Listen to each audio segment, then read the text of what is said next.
Lieldienu zaķi.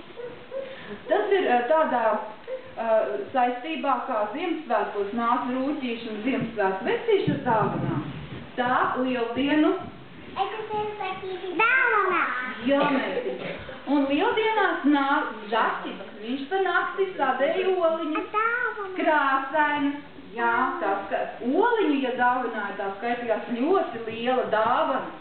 Jo oliņa simbolizē atzimšanu, simbolizē spēku, simbolizē, kā teikt, dzīvības cīņu pār nāvi un mūžīgā dzīvošana. Tā ir oliņa, ja?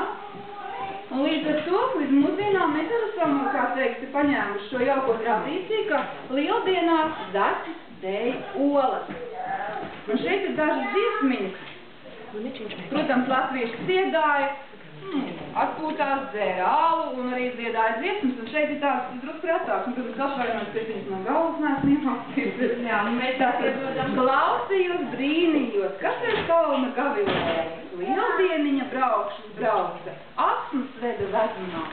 Protams, asni arī simbolizēja dzīvību, tas nozīmē, ka būs laba raza, ka būs atkal laba raza, tātad ļaudīm būs maizīti klēst un tāds vispārējais.